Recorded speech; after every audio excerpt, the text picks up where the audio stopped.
want to hear this. Go away from me. I don't even talk about it with her. But I mean, did you tell her the full story at some point, or you never were able to get through all the details? I was never able to get through the details. She won't even look at the book. So I guess she is not in what you would call supportive of the project. She's not my reader. I'm sorry? Go ahead, Farah. She's not one of my readers. No. No. Have you been able to speak to Mrs. Huggins about this? Yes, about the importance of course. She's a wonderful lady, and we got together many, many times. In fact, she has been very supportive to our work, because I had to visit David in his house and studio in order to take pictures, in order to take photographs of the paintings, in order to interview David for more details. And Mrs. Huggins has been always very supportive and understanding to our work. But of course, it is not easy to live with such an experience in life. As I say, once it starts, it never ends. It is something forever. Well, tell me this. Is there anything like other witnesses who would say, yes, David was in his apartment and we heard weird voices, or I saw strange people coming in and out, or any other kind of testimony that is supportive of his statement? Did his wife see any kind of evidence of visits or encounters? Is this question to me or to David? Let's start with you. Okay. So that's the thing. David's most experiences, most face-to-face encounters happened until 1990s, right, David? Your intense meetings until 1990s. Yes. Okay. So when he was a young boy, when he was a university student, and when he was a young man. Because when he was younger, they needed him. They needed more sperm from him in order to create that new hybrid generation. Of course, I wasn't with David then. I met him only 8 years ago.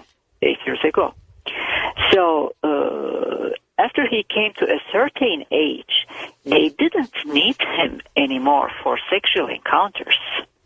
The contact is still going on, but they cannot use his physical body anymore. The contact is still going on, David? And in what way? What do they come and give you updates, or what? Well, they don't give me updates. But there was something that happened about 4 weeks ago. This has happened a few times. 4 weeks ago or so. Excuse me. I am with them. I am with the hairy guy, and I am with Crescent. And the little hairy guy comes over to me, and he says, David, you can stay here if you want to stay. But I declined the offer. And they were looking... Yes? Go ahead. And I have a son. And... that's that. I mean, I care for him so much. And if I go to wherever this place is, well, it's going to be difficult for him.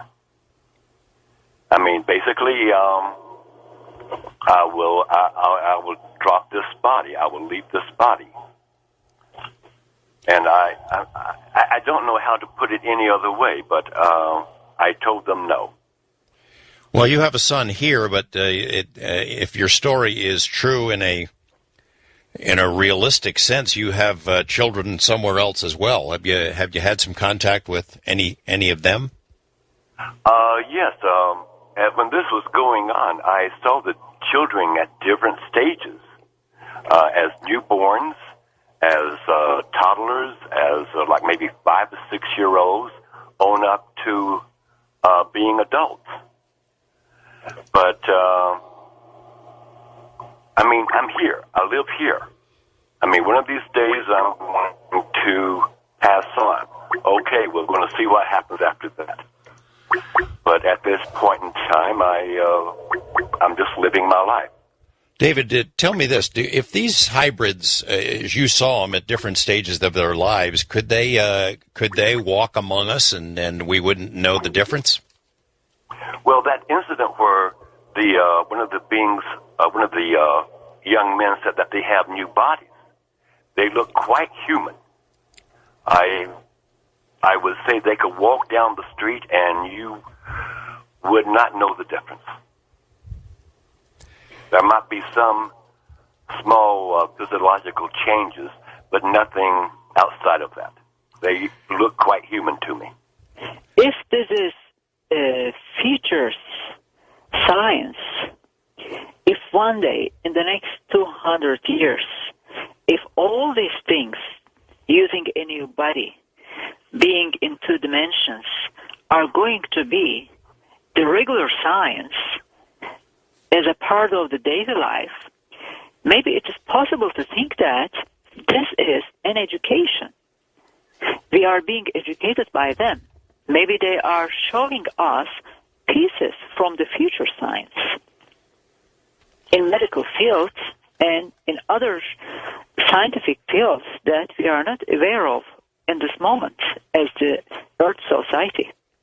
Well, maybe, but I mean, they're not being very forthcoming for what they're telling David about what they're up to and what their ultimate plan is, I'd say. Yes, Right.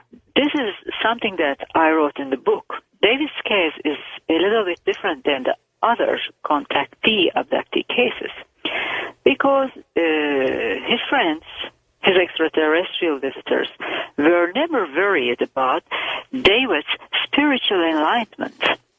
So they didn't give New Age style suggestions. They didn't tell him to be a vegetarian. They didn't tell him to practice yoga or meditation. They didn't talk about the spiritual aspects. They were only interested in using his young body.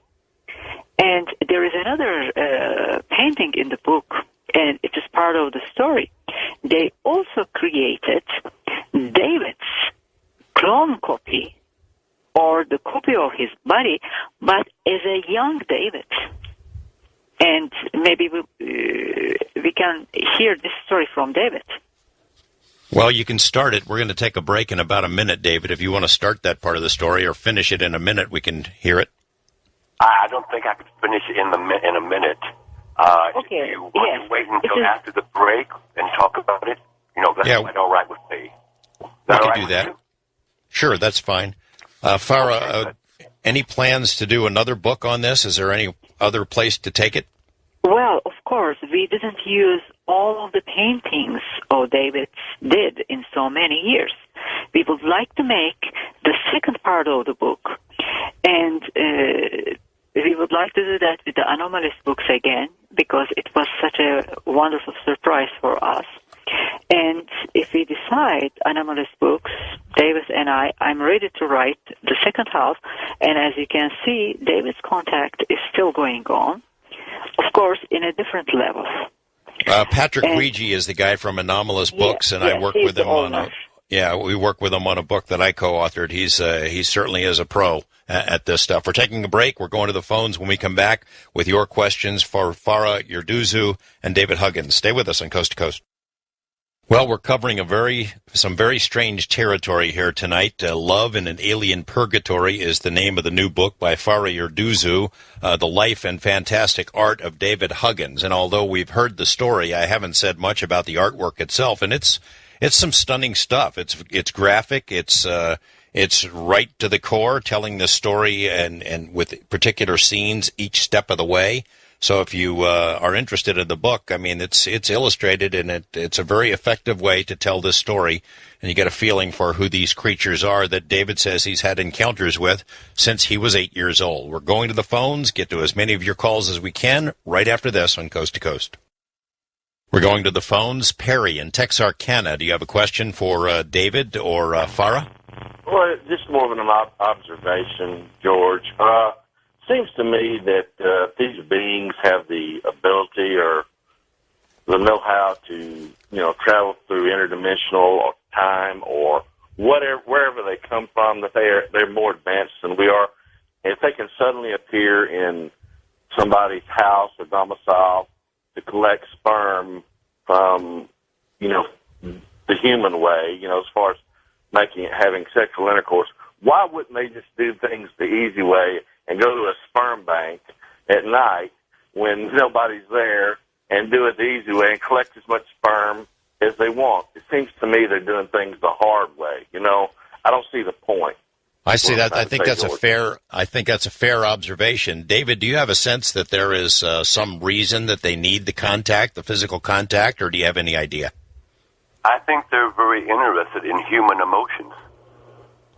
I think they're interested in the idea of sex per se and the emotions and the feelings that go with that. Also, I don't think there were any sperm banks during the 70s or whatever. I think that is relatively a new idea. But I don't see why they can't sneak into a sperm bank and collect what they want. It could be that they need something emotional there. Farah, do you have any thoughts on that?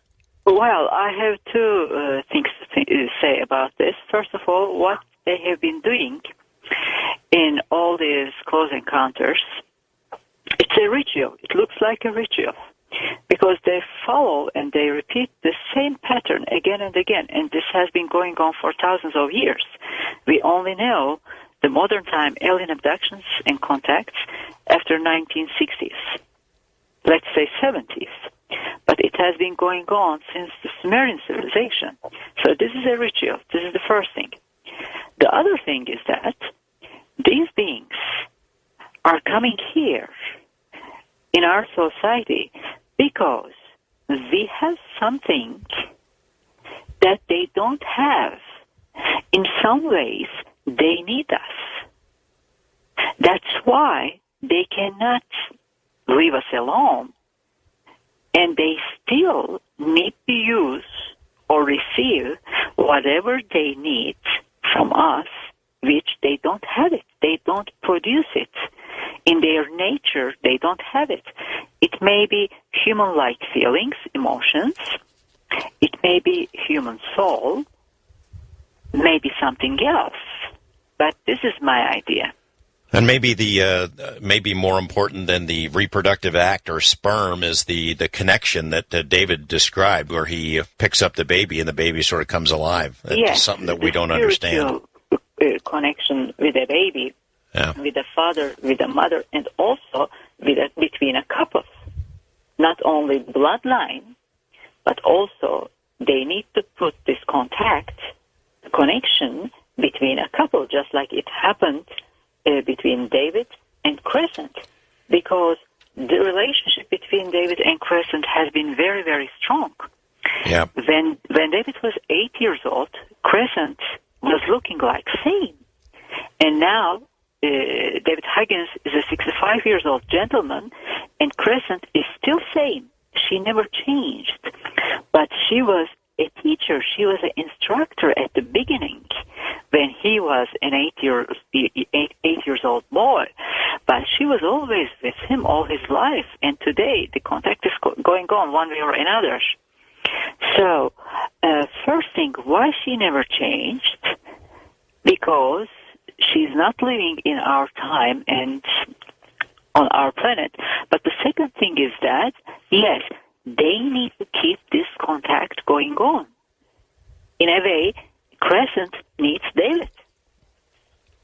Thank you, Perry, for the call. That was an interesting point. East of the Rockies, Robert in Pennsylvania. Hi, Robert. Good morning. Yes, hi. How are you? Okay. I want to talk fast so I don't take much of your time, but okay. I got